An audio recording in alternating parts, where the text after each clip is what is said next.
Hi friends, இந்த வீடியோவில் நம்ம ஒரு பயனுள்ள தகவல் பற்றி தாங்க பார்க்க போகிறோம்.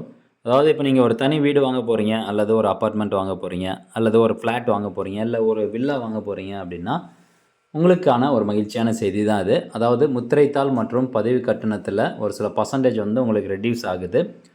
ஏற்கனவே 1/12/2023 அன்னைக்கு ஒரு அரசாணை ஒன்று வெளியிட்டிருந்தாங்க. வணிக வரி மற்றும் பதிவுத்துறை சார்பாக வெளியிட்டுள்ள அந்த அரசாணை ஒரு சில சந்தேகங்கள் வந்து இருந்திருக்கு. அந்த சந்தேகங்களை தீர்க்கும் விதமாக இப்போ இந்த டிசம்பர் 2025 அன்னைக்கு 2025 ஒரு புதுசாக ஒரு அரசாணை வெளியிட்டிருக்காங்க. அந்த அரசாணையில் அந்த சந்தேகங்களுக்கான விளக்கம் வந்து சொல்லப்பட்டிருக்கு. அதை பற்றின தகவல் தான் இந்த வீடியோவில் வந்து பார்க்க போகிறோம். ஸோ இந்த இன்ஃபர்மேஷன் முடிஞ்சவரை நிறைய பேருக்கு ஷேர் பண்ணி விடுங்க.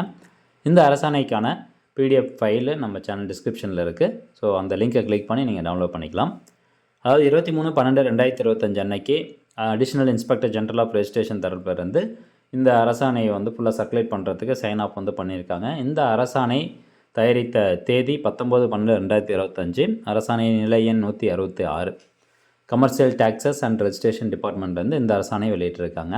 ஸோ இப்போ நீங்கள் ஒரு அப்பார்ட்மெண்ட்டோ அல்லது ஒரு ஃப்ளாட்டோ ஒரு வில்லாவோ அல்லது வரிசையாக இருக்க வீட்டில் எதுனா ஒரு வீடு வாங்க போகிறீங்க அப்படின்னாலோ அல்லது வில்லாமெண்ட் வாங்க போகிறீங்க அப்படின்னாலோ உங்களுக்கான ஸ்டாம்ப் டியூட்டி மற்றும் ரெஜிஸ்ட்ரேஷன் ஃபீஸில் இப்போ ஒரு கன்செஷன் வந்து இருக்க போகுது. எத்தனை பர்சன்டேஜ் வந்து நீங்கள் செலுத்தணும் அப்படிங்கிற விவரம் எல்லாமே இந்த வீடியோவில் வந்து பார்க்க போகிறோம். இது யாருக்கெல்லாம் அப்ளிகபிள் அப்படிங்கிறதும் நம்ம இப்போ பார்க்க போகிறோம். அதாவது கன்ஸ்ட்ரக்ஷன் அக்ரிமெண்ட் ரெஜிஸ்டர்ட் பிஃபோர் 1/12/2023 அப்படின்னு சொல்லியிருக்கிறாங்க. 1/12/2023 அன்னைக்கு ஒரு அரசாணை ஒன்று வெளியிடுறாங்க. ஃபஸ்ட்டு அந்த அரசாணை என்ன சொல்லுது அப்படிங்கிறத நம்ம பார்க்கணும் இல்லையா? ஸோ இங்கே பாருங்கள், இதுதான் அந்த 1/12/2023 அன்னைக்கு வெளியிட்டுள்ள அரசாணை. ஜிஓ நம்பர் வந்து 131. இதில் என்ன சொல்கிறாங்க அப்படின்னு பாருங்கள். Deed of first sale of apartment, flat, villa, row house villa amount, reduction in the rates of stamp duty in respect of registration of deeds of first sale and fixation of composite value. இது சம்மந்தமாக order வந்து issue பண்ணுறாங்க. இப்போது ஒரு அப்பார்ட்மெண்ட்டே நான் ஒரு எக்ஸாம்பிளுக்கு வந்து எடுத்துக்கிறேன். ஒரு அப்பார்ட்மெண்ட்டில் ஒரு 50 வீடு வந்து கட்டுறாங்க. ஃபுல்லாக 50 வீடு கட்டி அதை ஃபஸ்ட் டைம் சேல் பண்ணுறாங்க இல்லையா? ஃபஸ்ட்டு ஓனராக இருக்கீங்க அந்த அப்பார்ட்மெண்ட்டில் இந்த ஒரு வீடை நீங்கள் வாங்குறீங்க. ஃபஸ்ட்டு சேல் ஆஃப் அப்பார்ட்மெண்ட், அதுக்கு மட்டும்தான் இந்த அரசாணை வந்து பொருந்துது. So first sale of apartment அப்படின்னா அந்த அப்பார்ட்மெண்ட் கட்டி முடித்தோடனே நீங்கள் போய் ஃபஸ்ட் ஆளாக அந்த வீடை வாங்குறீங்க. அப்படிங்கும்போது ஸ்டாம்ப் டியூட்டி மற்றும் ரெஜிஸ்ட்ரேஷன் சார்ஜஸ் உங்களுக்கு ரெடியூஸ் பண்ணப்படுது. அது எவ்வளோ பர்சன்டேஜ் வந்து ரெடியூஸ் பண்ணுறாங்க அப்படின்னு பாருங்கள். அதுக்கு முன்னாடி இந்த 1/12/2023 முன்னாடி எப்படி இருந்தது அப்படின்னா, காம்போசிட் வேல்யூ இல்லாமல் செப்பரேட்டாக நீங்கள் வந்து பதிவு பண்ணுற மாதிரி இருந்தது. அதாவது நிலத்துக்கு தனியாகவும் அப்புறம் பில்டிங்கு தனியாகவும் பத்திரப்பதிவு வந்து பண்ணுற மாதிரி இருந்தது. சேல் டீடு வந்து பண்ணுற மாதிரி இருந்தது. பட் இந்த 1/12/2023 அப்புறம் ரெண்டையும் வந்து ஒரே பத்திரப்பதிவு பண்ணால் போதும் அப்படின்னு சொல்லிட்டாங்க. அதாவது நிலத்துக்கும் சரி அந்த கட்டடத்துக்கான வேல்யூக்கும் சரி ரெண்டுக்கும் சேர்த்து ஒரே பத்திரப்பதிவு பண்ணால் போதும். ஸோ இதனால் வந்து அவங்களுக்கான ஸ்டாம்ப் டியூட்டி மற்றும் ரெஜிஸ்ட்ரேஷன் சார்ஜஸ் குறையும் அப்படின்னு சொல்லியிருந்தாங்க. ஸோ அதில் தான் இந்த அரசாணை வந்து வெளியிட்டிருப்பாங்க.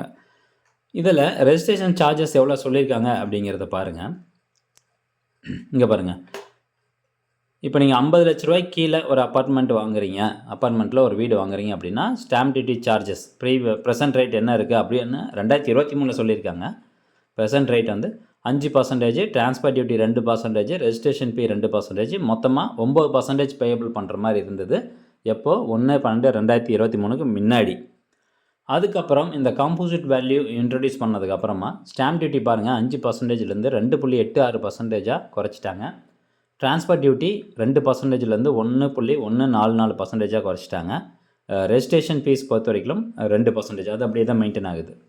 ஸோ மொத்தமாக வந்து நீங்கள் 6% செலுத்தினா போதும் அப்படின்னு சொல்லியிருந்தாங்க. பிலோ 50 லேக்ஸ் அப்படின்னா 50 லட்ச ரூபாய் கீழே உள்ள ஒரு வீட்டை வாங்குறீங்க அப்படின்னா அப்பார்ட்மெண்ட்டாக இருக்கட்டும், வில்லாவாக இருக்கட்டும், ஃப்ளாட்டாக இருக்கட்டும், எதாக இருந்தாலும் 6% மட்டும் நீங்கள் ஸ்டாம்ப் டியூட்டி மற்றும் ரெஜிஸ்ட்ரேஷன் ஃபீஸ் செலுத்தினா போதும். அது எப்போ இருந்ததுன்னா 1/12/2023 அப்புறம் வந்து இது நடைமுறைக்கு கொண்டு வந்திருக்கிறாங்க.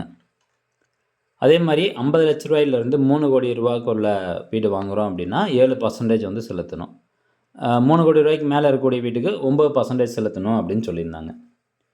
சரி, இது வந்து 2023 அமலுக்கு கொண்டு வந்துட்டாங்களே, இப்போ எந்த மாதிரியான சேஞ்சஸ் கொண்டு வந்திருக்காங்க இந்த அரசாணையில் அப்படின்னு பார்க்கும்போது, இந்த 2023 டிசம்பர் மாதம்தான் அந்த அரசாணையை வந்து கொண்டு வந்திருக்கிறாங்க. பட் அதுக்கு முன்னாடி தனித்தனியாக அவங்க ஸ்டாம்ப் டியூட்டி அண்ட் மற்றும் ரெஜிஸ்ட்ரேஷன் ஃபீஸ் வந்து செலுத்தியிருப்பாங்க. கன்ஸ்ட்ரக்ஷன் அக்ரிமெண்ட்டுக்கு வந்து தனியாக ஒரு ரெஜிஸ்ட்ரேஷன் ஃபீஸ், ஸ்டாம்ப் டியூட்டி வந்து செலுத்தியிருப்பாங்க இல்லையா? ஸோ அவங்களுக்கு வந்து 2023 டிசம்பருக்கு முன்னாடி யாரெல்லாம் வந்து கன்ஸ்ட்ரக்ஷன் அக்ரிமெண்ட் வந்து போட்டிருக்காங்களோ அந்த ஒரு அப்பார்ட்மெண்ட்டை இப்போ ஃபஸ்ட் டைம் யார் வாங்க போகிறாங்களோ அவங்களுக்கு ஸ்டாம்ப் டியூட்டி சார்ஜஸில் அந்த கன்ஸ்ட்ரக்ஷன் அக்ரிமெண்ட் செலுத்தியிருப்பாங்கள்ல அதை ரெடியூஸ் பண்ணிவிட்டு ஸ்டாம்ப் டியூட்டி வந்து பண்ணணும் அப்படிங்கிறது தான் இந்த ஒரு அரசாணையில் வந்து சொல்லியிருக்கிறாங்க.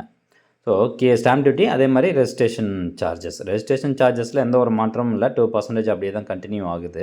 இங்கே பாருங்கள், provided that the aforesaid deduction of the fees shall be applicable only in respect of composite deeds of sale registered on or after 1/12/2023 and for which construction agreements registered on or before 30/11/2023.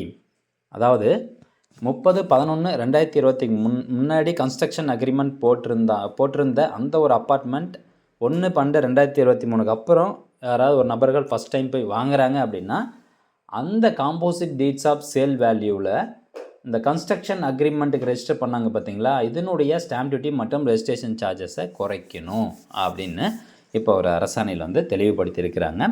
So நம்மளுக்கு என்ன ஒரு மகிழ்ச்சியான செய்தி அப்படின்னா, இந்த மாதிரி வந்து அரசாணை இம்ப்ளிமெண்ட் பண்ணியிருக்காங்க, கிளாரிஃபிகேஷன் வந்து கொண்டு வந்திருக்காங்க இல்லையா? ஸோ அதனால் நீங்கள் 1/12/2023 முன்னாடி கன்ஸ்ட்ரக்ஷன் அக்ரிமெண்ட் போட்ட அந்த ஒரு அப்பார்ட்மெண்ட்டில் இப்போ நீங்கள் வீடு வாங்க போகிறீங்க அப்படின்னா உங்களுக்கான ஸ்டாம்ப் டியூட்டி மற்றும் ரெஜிஸ்ட்ரேஷன் சார்ஜஸ் ஒரு 3% மொத்தமாக சேர்த்து 3% வந்து குறையறதுக்கான வாய்ப்புகள் இருக்குது.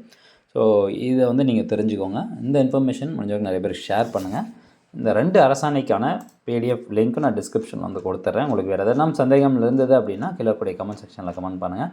மீண்டும் அடுத்த ஒரு நல்ல பதிவில் சந்திக்கலாம். நன்றி, வணக்கம்.